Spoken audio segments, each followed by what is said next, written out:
In the situation with us, it's not so much the FO running around doing all the work and the captain sitting back having his Jats biscuits.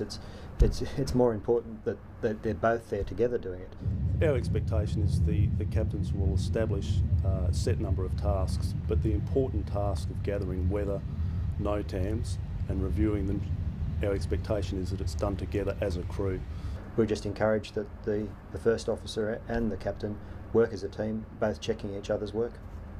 So it's tempting to think that personality differences are really minor events, just distracting part of life. But clearly in a multi-crew environment, accident history has shown that it can result in some fairly disastrous events. So managing those personality differences is not only a crew responsibility, that is speaking up, reporting those issues to the chief pilot or someone else in that responsible position is very important.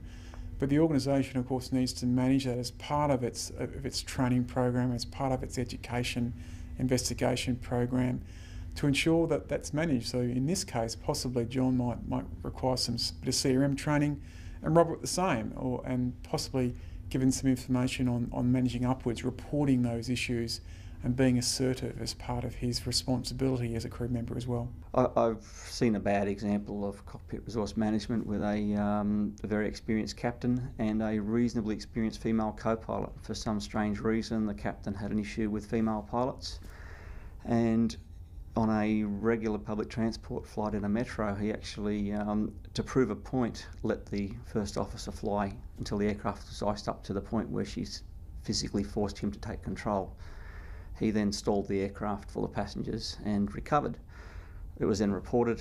He didn't deny what he'd done, and he was unfortunately had to be dismissed for that. The situation was just out of control, and it had got to a point very quickly in the flight. We should have recognised that the potential for that earlier. There were some warning signs that we didn't act on. No one ever anticipated it to get to that stage. Luckily, it didn't end up in tragedy. Strangely, he's now married a female pilot. I expect the cockpit gradient's the other way at home. The Red Bull Air Race team here is a crew. We have a technical director who works on the airplane all the time to make sure that it's healthy, and we also have a team coordinator that does everything that either the pilot or the technician isn't doing, and there's trust involved. I don't actually pre-flight the airplane. I do a walk around, but I have a trust and a bond with the technician to know that I'm going to get in the airplane and it is absolutely safe to fly. So this is a teamwork environment, and every piece of that team has to work in sync to make a safe flight.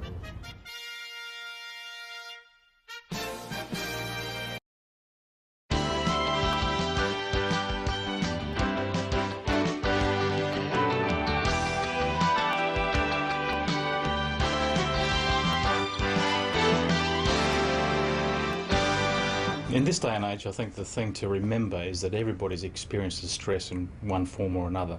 We need to see where we are on the stress continuum, whether we are in a low stress situation where we've done things 1,000 times, we know the job backwards, and so we're not paying as much attention to what we are doing as we maybe should be, through to extreme stress where we may be operating at a level where we cannot perform as well as we should do because the workload is too high. We have too many things going on all at one time and cannot keep our eye on the ball continually. It's a matter of recognising when the pressure is on and dealing with it. If you think of juggling, family commitments, workload, fatigue, and all of those types of things, that's contributing to stress on the job. Ever turned up to work where you're just thinking about something from home, can't get it out of your mind? Guaranteed performance is going to go down. It will not be at the ideal that you would like it to be. More importantly, what do you do about it?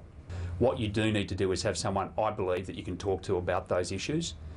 So, for example, that could be a peer, it could be a mentor, it could be family, or it could be a combination of both.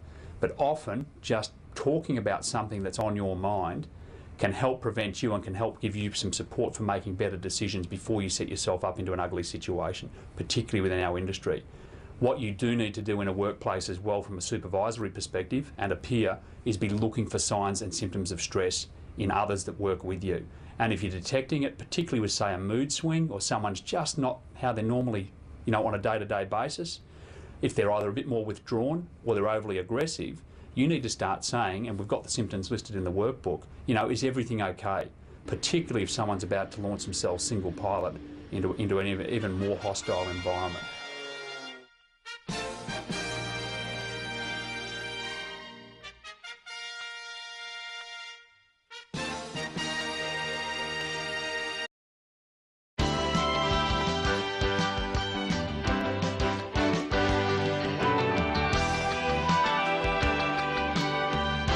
Some recommendations for young players in the situational awareness area is follow your procedures, follow your systems, follow your SOPs. And if we look at, for example, the approach phase of flight where there's a lot happening, not only you've got to descend, you've got to look at an approach, you've got to talk on the radio, you've got a whole number of things to do. Generally it starts with good preparation. So not just getting to your top of the descent point and going, I've got to start thinking about my descent. Being organised and doing it, you know, a good 10 minutes before you're ready to start your descent, and having a plan. And if you have a plan and you follow your SOPs and you follow your procedures which have been designed to minimise risk, then you're a long way to achieving good situational awareness. I personally think a flight starts weeks ahead. So I think you cannot plan a flight enough. There's no such thing as over planning a flight. People always talk about third parties getting in your way, like the weather, for example, or there was a defect on the aeroplane. Personally, I think my number one rule is I can upset my day. I am perfectly capable of making a mistake. As in the 27 years that I've been flying, I've proven on numerous occasions. And even now, after 27 years, whether it's in one of these or in a 747, I make a mistake. And I think the key is don't chew your arm off about it, but say to yourself, okay, if I make a mistake, I have to, cure that problem immediately, but make sure that doesn't affect the rest of my performance. Because as sure as eggs are eggs, you are going to make mistakes. Just make sure they're small ones and that you can cope after you've made one.